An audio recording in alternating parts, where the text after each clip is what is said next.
प्रभु जीशु ख्रीष्ट जो समय आज को 2024 वर्ष तले मानव रूप धारण करी से बेथलेहेम नगर रे से जन्म ग्रहण कले। यह प्रथम आगमन बोली कहा जाए एवं प्रभु जीशु ख्रीष्ट एबे से मंडली को नेबा पई आसीबे ताहाकू द्वितीय आगमन प्रथम भाग बा गुप्त आगमन बोली आमे कहू रैप्चर बोली कहू जे से आसीबा पूर्वे मंडली को पृथ्वी रे काहीकि रखि अछंती। प्रिय भाई भणी माने आसंतु वाक्यरु आमे अल्प समय ध्यान करी देखिबा। मो सहित आपण माने मार्क लिखित सुसमाचार को आसीबे।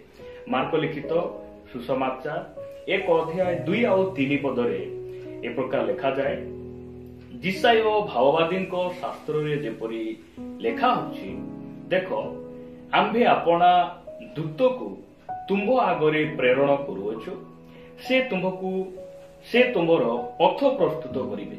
3 पदरे लिखा जाए प्रांतर रे उच्च शब्द करुथिबा जनकर स्वर प्रभुंको पथ प्रस्तुत कर ताहांको राजदांड सड़क कर।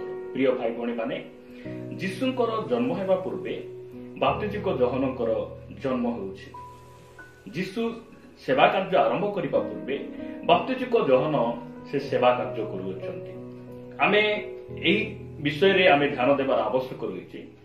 जो समय इसहाकंकर जन्म होउछि इसहाकंकर जन्म पूर्व रे इस्माइल रो जन्म होउछि आ प्रभु जीशु ख्रीष्ट ए पृथ्वी पृष्ठ रे जन्म ग्रहण करिबा पूर्वरु तांकर सेवा कार्य आरंभ हेबा पूर्वरु बाप्तिजिक जहन प्रथम रे आसुछंती। प्रिय भाई भणी माने इसहाकंकु आमे प्रभु जीशु ख्रीष्टंकर निदर्श भावरे आमे स्थान रे आमे बुझी परिबा एवं इस्माइल को आमे गोटे सांसारिक व्यक्ति भावरे सर्वदा आमे जहा बुझू एवं बाप्तिजिक जहन को वार्तावाहक बा जड़े आत्मिक विश्वासी भावरे बुझा जाए जे बाप्तिजिक जहन जीशु ख्रीष्टंक पूर्वरे से आसुचंती।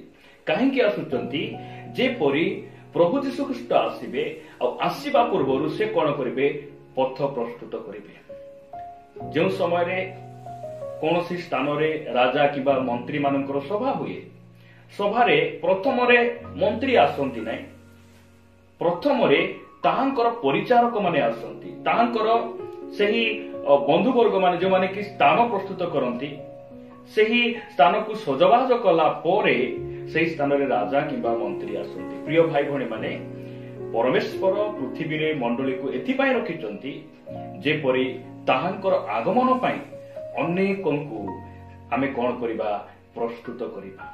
ताहांकर आगमन जेपरि शीघ्र हेबो सेति पई ताहांकर पथ को आमे जेपरि आमे प्रस्तुत करिबा एथि पई परमेश्वर मंडली को पृथ्वी रे रखि अछंती। प्रिय भाई भणी माने जदि माथ्यू लिखित सुसमाचार 24 अध्याय शेष रे पढिबे लेखा जाउची जे राज्यर सुसमाचार समग्र पृथ्वी रे घोषणा करा गला परे जुगांत ए सुसमाचार घोषणा किए करिवो एहा मंडलीर काम अटे। मंडली को परमेश्वर एथि पई रखिचंती सुसमाचार प्रचार करिबा सहित आम्भे माने जेपरि गोटे पंचम सुसमाचार स्वरूप ठिया हेबा एथि पई परमेश्वर मंडली को ए पृथ्वी पृष्ठ रखिचंती। प्रभुଙ୍କ नामर गौरव हो। आज आमे बाप्तिजिक जहनक परि ताहांकर पथ को प्रस्तुत करूछु ना ताहांकर पथ को आमे बंद करूछु। इस्माइल केबे मध्य चाहू नथिला जे इसहाक से जन्म ग्रहण हो मोर जने भाई हो परिवार सदस्य हो एई प्रकार इस्माइल केबे मध्य भाबु नथिला। जदि आपण माने आदि पुस्तक 21 अध्याय 9 पदरे पढिबे इसहाक आसीबाटा देखि इस्माइल कोन करूची से परिहास करूची। आज अनेक भाई भणी माने जीशु ख्रीष्टंकर आगमन को विश्वास करंती नै एवं ताहांकर सेवा कार्य ताहांकर शिक्षा को से माने हेय ज्ञान करंती। प्रिय भाई भणी माने मंडली को परमेश्वर एथि पाई पृथ्वी रे रखि नाहंती। मंडली को पृथ्वी रे एथि पाई रखिचंती आमे माने जेपरि ताहांकर आगमन निमंते अनेक भाई भणी मानक आमे कोन करिबा प्रस्तुत करिबा। प्रस्तुत हेला परे ताहांकर आगमन कोन हेबो सन्निकट हेबो यथा शीघ्र हेबो। प्रिय भाई भणी माने मु द्वितीय विषय आपण मानक निकट रखिबा पई चाहे आपण माने जहन लिखित सुसमाचार 1 अध्याय को आसीबे। जहन लिखित सुसमाचार 1 अध्याय तार 6 रु 8 पद मध्य प्रकार लिखा जाए ईश्वर निकटरू प्रेरित जड़े व्यक्ति उपस्थित हेले ତାହାଙ୍କ ନାମ ଜହନ। ସେହି ଜହନଙ୍କ ଜୀବନୀରୁ ଆମେ ଦେଖିବା, ଯଦ୍ୱାରା ଆମେ ବୁଝିପାରିବା ଯେ ପରମେଶ୍ୱର ମଣ୍ଡଳୀକୁ ପୃଥିବୀରେ କାହିଁକି ରଖିଅଛନ୍ତି। ଲେଖାଯାଏ, ଈଶ୍ୱରଙ୍କ ନିକଟରୁ ପ୍ରେରିତ ଜଣେ ବ୍ୟକ୍ତି ଉପସ୍ଥିତ ହେଲେ ତାହାଙ୍କ ନାମ ଜହନ। 7 ପଦ, ସେ ଯେପରି ଜ୍ୟୋତି ବିଷୟରେ ସାକ୍ଷ୍ୟ ଦିଅନ୍ତି, ପୁଣି ତାହାଙ୍କ ଦ୍ୱାରା ସମସ୍ତେ ବିଶ୍ୱାସ କରନ୍ତି, ଏଥିପାଇଁ ସେ ସାକ୍ଷ୍ୟ ଦେବା ନିମନ୍ତେ ଆସିଲେ। ପ୍ରିୟ ଭାଇ ଭଉଣୀ ମାନେ, ପ୍ରଭୁ ଯୀଶୁଖ୍ରୀଷ୍ଟଙ୍କ ପୂର୍ବରେ ଜହନ କାହିଁକି ଯାଉଛନ୍ତି, କାହିଁକି ଆସୁଛନ୍ତି? ତାହାଙ୍କ ପାଇଁ ସେ ସାକ୍ଷୀ ହେବେ, ତାହାଙ୍କ ବିଷୟରେ ସେ ସାକ୍ଷ୍ୟ ଦେବେ। ମଣ୍ଡଳୀକୁ ପରମେଶ୍ୱର ପୃଥିବୀରେ ଏଥିପାଇଁ ରଖିଛନ୍ତି ଆମ୍ଭେମାନେ ଯେପରି ଖ୍ରୀଷ୍ଟଙ୍କର ସାକ୍ଷୀ ହେବା। ଯୀଶୁଙ୍କ ଛଡା ଦ୍ୱିତୀୟ ପରମେଶ୍ୱର କେହି ନାହାନ୍ତି। ଯୀଶୁ ସତ୍ୟ ଅଟନ୍ତି। ଯୀଶୁ ଜଗତର ମାନବ ଜାତି ନିମନ୍ତେ ସେ ନିଜ ରକ୍ତକୁ ଛରେଇଛନ୍ତି। ଆଉ ଯୀଶୁ ମେଘମାଳରେ ଆସୁଛନ୍ତି। ଏହି ସାକ୍ଷୀ ହେବା ନିମନ୍ତେ ମଣ୍ଡଳୀକୁ ପରମେଶ୍ୱର ପୃଥିବୀରେ ରଖିଛନ୍ତି। ଯୀଶୁ ମୃତ୍ୟୁମାନଙ୍କ ମଧ୍ୟରୁ ଉଠି ଅଛନ୍ତି। ଏହି ପୁନରୁତ୍ଥାନର ସାକ୍ଷୀ ହେବା ପାଇଁ ମଣ୍ଡଳୀକୁ ପରମେଶ୍ୱର ପୃଥିବୀରେ ରଖିଛନ୍ତି। ପ୍ରିୟ ଭାଇ ଭଉଣୀ ମାନେ, ଜହନ ଯେଉଁ ସମୟରେ ସେ ଠିଆ ହେଇଥିଲେ, ତାର ଆର ଦିନ ଯଦି ଆପଣ ସେଇ 1 ଅଧ୍ୟାୟ 29 ପଦ ପଢିବେ, ତହିଁ ଆର ଦିନ ସେ ଯୀଶୁଙ୍କୁ ନିଜ ପାଖକୁ ଆସୁଥିବା ଦେଖି କହିଲେ, ଏହି ଦେଖ ଈଶ୍ୱରଙ୍କ ମେଷ ଶାବକ, ଯେ ଜଗତର ପାପ ବହି ନେଇଯାଆନ୍ତି। ତାଙ୍କ ବିଷୟରେ ସେ ସାକ୍ଷ୍ୟ ଦେଲେ। ଏହି ସାକ୍ଷ୍ୟକୁ ଶୁଣି ଆନ୍ଦ୍ରିୟ ଏବଂ ତାଙ୍କ ଭାଇ, ଏହି 2 ଜଣ କଣ କଲେ?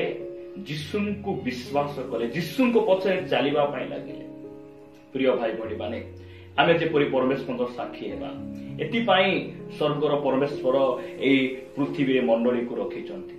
ତାହାଙ୍କ ନାମର ଗୌରବ ହଉ। ଯଦି ଆପଣ ମାନେ ପ୍ରଥମ ପିତର 2 ଅଧ୍ୟାୟ ତାର 12 ପଦରେ ଏ ପ୍ରକାର ଲେଖାଯାଉଛି, ତୁମ୍ଭେମାନେ ବିଜାତି ମାନଙ୍କ ମଧ୍ୟରେ ସଦାଚରଣ କର, ଯେପରି ସେମାନେ ଯେଉଁ ବିଷୟରେ ତୁମମାନଙ୍କୁ ଦୁଷ୍କର୍ମକାରୀ ବୋଲି ନିନ୍ଦା କରନ୍ତି, ତୁମ୍ଭମାନଙ୍କର ସୁକର୍ମ ଦେଖି ସେହି ବିଷୟରେ କୃପା ଦୃଷ୍ଟି ଦିନରେ ଈଶ୍ୱରଙ୍କ ଗୌରବ କରିବେ। ଈଶ୍ୱରଙ୍କର ଗୌରବ କରିବେ। କେବେ କରିବେ? ଆମେ ଯେବେ ତାହାଙ୍କର ସାକ୍ଷୀ ହେବା। ଆମେ ତାହାଙ୍କର ସାକ୍ଷୀ ହେବା। କେମିତି ସାକ୍ଷୀ ହେବା? କଥାରେ ନୁହେଁ, ଆଚରଣରେ।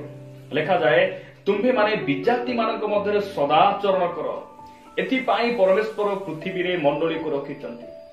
ଆମ୍ଭେ ଯେପରି ଆମର ଜୀବନ ଦ୍ୱାରା, ଆମର ଆଚରଣ, ଆମର କାର୍ଯ୍ୟ, ଆମର କଥାବାର୍ତ୍ତା ଦ୍ୱାରା ଆମେ ଯେପରି ପରମେଶ୍ୱରଙ୍କର ସାକ୍ଷୀ ହେବା, ଏଥିପାଇଁ ମଣ୍ଡଳୀକୁ ପ୍ରଭୁ ଏହି ପୃଥିବୀରେ ରଖିଛନ୍ତି। ପ୍ରିୟ ଭାଇ ଭଉଣୀ ମାନେ, ଆପଣମାନେ କି ପ୍ରକାର ଜୀବନ ବିତାଉଛନ୍ତି? ଆଜି ମଣ୍ଡଳୀରେ ଦେଖିବେ, ଗାଁ ଗହଳିରେ ହେଉ, ସହରାଞ୍ଚଳରେ ହେଉ, ସେମାନେ ମଣ୍ଡଳୀରେ ରହି ମଧ୍ୟ, ଶିକ୍ଷା ପାଇ ମଧ୍ୟ, ବାପ୍ତିସ୍ମ ନେଇ ମଧ୍ୟ, ସବୁ ସମୟରେ ସେମାନେ ବାକ୍ୟ ଶୁଣି ମଧ୍ୟ ସେମାନେ ବିଜାତି ମାନଙ୍କ ମଧ୍ୟରେ ସାକ୍ଷୀ ହେଇପାରନ୍ତି ନାହିଁ। ସେମାନଙ୍କର ଆଚରଣ ଦେଖି, ବ୍ୟବହାରକୁ ଦେଖି ଯେଉଁମାନେ ପରିତ୍ରାଣ ପାଇବା କଥା, ସେମାନେ ମଧ୍ୟ ପଥଭ୍ରଷ୍ଟ ହେଇଯାଆନ୍ତି। ସେମାନେ ମଧ୍ୟ ଯୀଶୁଙ୍କ ନିକଟକୁ ଆସିବା ପାଇଁ ପସନ୍ଦ କରନ୍ତି ନାହିଁ। ପ୍ରଭୁ ଆମମାନଙ୍କୁ ଅନୁଗ୍ରହ କରନ୍ତୁ। ଆମେ ଏହି ପୃଥିବୀରେ ଯେତେ ଦିନ ରହିବା, ଆମେ ତାହାଙ୍କର ସାକ୍ଷୀ ହେବା।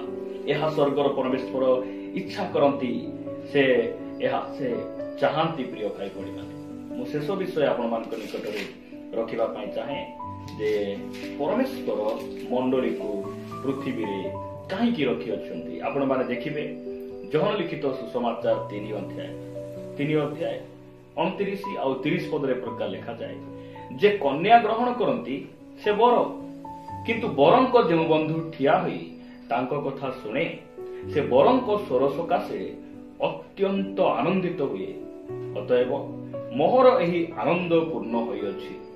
30 ପଦରେ ଲେଖାଯାଏ, ତାହାଙ୍କୁ ଅବଶ୍ୟ ବୃଦ୍ଧି ପାଇବାକୁ ହେବ, କିନ୍ତୁ ମତେ ହ୍ରାସ ହେବାକୁ ହେବ। ଏଥିପାଇଁ ତାହାଙ୍କର ଆଗମନ ପୂର୍ବେ ପ୍ରଭୁ ମଣ୍ଡଳୀକୁ ପୃଥିବୀ ରଖିଛନ୍ତି, ଯେପରି ମଣ୍ଡଳୀ ଦ୍ୱାରା ସେ ଗୌରବାନ୍ୱିତ ହେବେ। ମଣ୍ଡଳୀ ଦ୍ୱାରା ତାହାଙ୍କର ନାମ ଉଚ୍ଚରେ ରହିବ। ମଣ୍ଡଳୀର ସେବା କାର୍ଯ୍ୟ ଦ୍ୱାରା, ଆମର ଜୀବନ, ଆମର ସ୍ୱଭାବ ଦ୍ୱାରା ପ୍ରଭୁଙ୍କର ଗୌରବ ହେବ, ପ୍ରଭୁଙ୍କର ପ୍ରଶଂସା ହେବ। ପ୍ରିୟ ଭାଇ ଭଉଣୀ ମାନେ, ମଣ୍ଡଳୀକୁ ପରମେଶ୍ୱର ପୃଥିବୀରେ ଏଥିପାଇଁ ରଖି ନାହାନ୍ତି ଯେପରି ନିଜର ନାମ ବଢେଇବା, ନିଜର ଫାଇଦା ପାଇଁ ଆମେ ବଞ୍ଚିବା, ନିଜେ ଆମେ ସମାଜରେ ପ୍ରତିଷ୍ଠିତ ହେବା, ଧନବାନ ହେବା, ଏଥିପାଇଁ ପରମେଶ୍ୱର ମଣ୍ଡଳୀ ପୃଥିବୀରେ ରଖି ନାହାନ୍ତି। ଏଥିପାଇଁ ମଣ୍ଡଳୀକୁ ତାହାଙ୍କର ଆଗମନ ପୂର୍ବେ ଏଥିପାଇଁ ସେ ରଖିଛନ୍ତି ଯେପରି ଆମ ଜୀବନ ଦ୍ୱାରା ଆମେ ତାଙ୍କର ନାମକୁ ଆମେ ଉତ୍ସରେ ରଖିବା। ସବୁଠାରୁ ପ୍ରଥମରେ, ସବୁଠାରୁ ଉଚ୍ଚରେ ଆମର ପରମେଶ୍ୱରଙ୍କୁ ରଖିବା, ଆମର ପରମେଶ୍ୱରଙ୍କ ବାକ୍ୟକୁ ରଖିବା। ଏଥିପାଇଁ ସେ ଏହି ପୃଥିବୀରେ ମଣ୍ଡଳୀକୁ ରଖିଛନ୍ତି। ପ୍ରଭୁ ଆମକୁ ଅନୁଗ୍ରହ କରନ୍ତୁ, ଆମେ ଯେପରି ତାହାଙ୍କର ଆଗମନ ପାଇଁ ପଥ ପ୍ରସ୍ତୁତ କରିବା, ଆମେ ଯେପରି ପୃଥିବୀରେ ରହି ଆମେ ତାହାଙ୍କର ସାକ୍ଷୀ ହେବା ଏବଂ ଆମ ଜୀବନ ଦ୍ୱାରା, ଆମ ସେବା କାର୍ଯ୍ୟ ଦ୍ୱାରା, ଆମର ପରିବାର ସବୁ ବିଷୟ ଦ୍ୱାରା ଆମେ କଣ କରିବା, ତାହାଙ୍କର ନାମକୁ ଆମେ ବଢେଇବା, ତାଙ୍କର ନାମକୁ ବୃଦ୍ଧି କରିବା, ତାହାଙ୍କର ନାମକୁ ଆମେ ଉଚ୍ଚରେ ରଖିବା। ପ୍ରଭୁ ଏହି ବାକ୍ୟ ଦେଇ ଆମ ସମସ୍ତଙ୍କୁ ପ୍ରଚୁର ଭାବରେ ଆଶୀର୍ବାଦ କରନ୍ତୁ।